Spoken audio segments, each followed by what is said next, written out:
জয় রাম, জয় গুরু, জয় সত্যনারায়ণ। নমস্কার। গল্প কথায় রাম ঠাকুর চ্যানেলে সব বন্ধুদের স্বাগতম। বন্ধুরা, আজ আমি হিদারাম ব্যানার্জি লেনে স্বর্গীয় মতিলাল বন্দ্যোপাধ্যায়ের বাড়িতে ঠাকুর মহাশয় থাকাকালীন সময়ে কী ঘটেছিল সে সম্পর্কে আমি আপনাদেরকে এর আগে 4টি পর্ব শুনিয়েছিলাম। আজ পঞ্চম পর্ব অর্থাৎ শেষ পর্ব পড়ে আপনাদেরকে শোনাচ্ছি। চতুর্থ পর্বের পর কিছু পরে ঠাকুর মহাশয় গেলেন শৌচাগারে, ফিরে এলেন, আবার গেলেন শৌচাগারে। 3-4 বার যাওয়ার পরে বেকুল হয়ে মতিবাবু জিজ্ঞাসা করলেন, আপনি বারবার শৌচাগারে যাচ্ছেন কেন? আপনার কি পেট খারাপ হয়েছে? উত্তরে ঠাকুর মহাশয় জানালেন, বিষ না বাইরে কইরা উপায় কি মতিবাবুকে পাঞ্জাবি পরতে দেখে ঠাকুর মহাশয় জানতে চাইলেন, এত রাত্রিতে তিনি আবার কোথায় যাচ্ছেন? মতিবাবু ডাক্তার ডাকতে যাচ্ছেন জেনে ঠাকুর মহাশয় জানালেন যে এখন যদি মতিবাবু ডাক্তার ডাকতে যান তাহলে তিনিও এই বাড়ির থেকে এখনই বেরিয়ে যাবেন। মর্মে অনুভব করছিলেন তাদের অপরাধের জন্যই ঠাকুর এই ক্লেশ ভোগ করছেন। সেই ক্লেশভার সামান্য লঘু করার প্রচেষ্টাও তার ব্যর্থ হলো এই ভেবে ঠাকুর মহাশয় এই অসুস্থতার মধ্যে দুর্বল দেহে এত রাত্রে যদি বেরিয়ে পড়েন তাহলে চরম বিপর্যয়কে কি আরও টেনে আনা হবে না? ঠাকুর মহাশয় আবার শৌচাগারে গেলেন। এভাবে চলল রাত প্রায় 3টা পর্যন্ত। অসহায় নিরুপায় হয়ে মতিবাবু শুধু প্রতিবারেই শৌচাগারে 1 ঘটি জল রেখে আসছেন, আর মাঝে মাঝে ঠাকুর মহাশয় কাতর কণ্ঠে বন্দ্যোপাধ্যায় দম্পতিকে অনুরোধ করছেন তারা যেন এবার গিয়ে তাদের বিছানায় কিছুক্ষণ বিশ্রাম করেন। কিন্তু সে কথায় কেউ কান দিলেন না। বিষণ্ণ মলিন মুখে তারা ঠাকুরের সামনেই বসে রইলেন। এবার ঠাকুর মহাশয় শৌচাগার থেকে এসে বললেন, আর বিষ কিছু পেটে নাই, সব পরিষ্কার হইয়া গেছে, আপনারা এবার শোন গিয়া। কিন্তু এবারও ঠাকুরের কথা শুনলেন না তারা দুইজন। ফাঁকির কলরব প্রভাতের সূচনা ঘোষণা করল। মুখ চোখ ধুয়ে বন্দ্যোপাধ্যায় দম্পতি এসে বসলেন আবার ঠাকুর মহাশয়ের কাছে।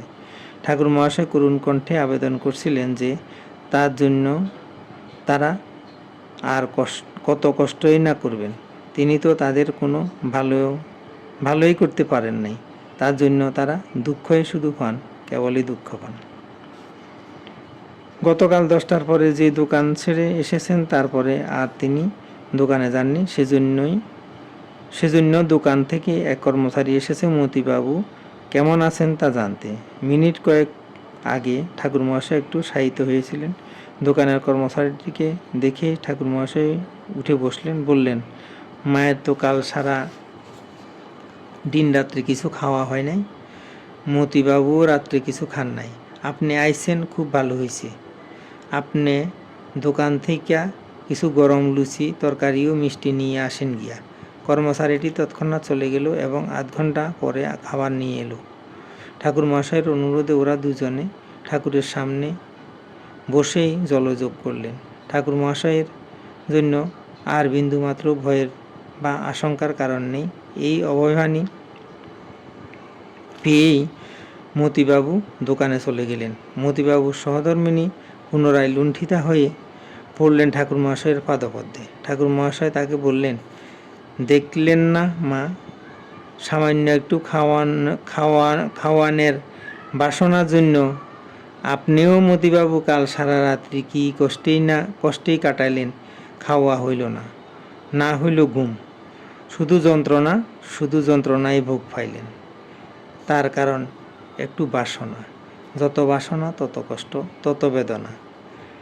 বাসনা করবেন না মা, বাসনাই দুঃখ টাইনে আনে, বাসনাই বন্ধন।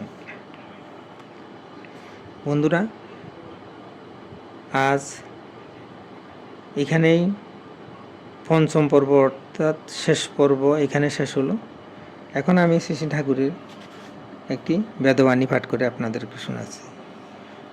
বন্ধুরা, ঠাকুর বলেছেন, পতিব্রতা ধর্ম চিরকালে সত্যকে উদ্ধার করিয়া আসিতেছে। অকর্তা স্বার্থবর্জিত সধর্মং প্রতি পদ্যতে পুরাণ বচনাৎ যা হোক সত্যব্রত পরম সৌভাগ্যে যোগ হয়। অচিন্তভাবে সর্বদা অকর্তা হইয়া সধর্ম পালনে যত্নশীল হইলে বৃথাকাল যাইবে না। ভগবান অচিরেই কৃপা করিবেন। ভগবান সকল অবস্থায় জীবের দয়া বিতরণ করেন। সমূহং সর্বভূতেষু ন মে দেশহস্তি ন প্রিয়। গীতাতেই প্রতিষ্ঠা আছে, যে যথা মাং প্রপদ্যন্তে তাংস্ত থৈব বজামেহম। সত্যভাবে থাকিলে সত্যই হয়, অসত্য চরণে অসত্য হইয়া থাকে। অতএব সর্বদা সধর্ম পালনে যত্ন করিবে। বেদবাণী 1। বন্ধুরা, আজ এ পর্যন্তই। আগামী দিন আবার শ্রী শ্রী ঠাকুর সম্পর্কে গল্প বাণী নিয়ে আপনাদের সাথে থাকব। বন্ধুরা, চ্যানেলটি যদি আপনাদের ভালো লেগে থাকে তাহলে সাবস্ক্রাইব করে চ্যানেলটির পাশে থাকবেন। আর নতুন বন্ধু হলে সাবস্ক্রাইব করতে ভুলবেন না প্লিজ। আর ঠাকুর সম্পর্কে আরও নতুন নতুন গল্প জানতে বেশি বেশি করে লাইক, শেয়ার, কমেন্ট করবেন। ধন্যবাদ, ভালো থাকবেন। জয় গোবিন্দ, গুরু কৃপায় কেবলম।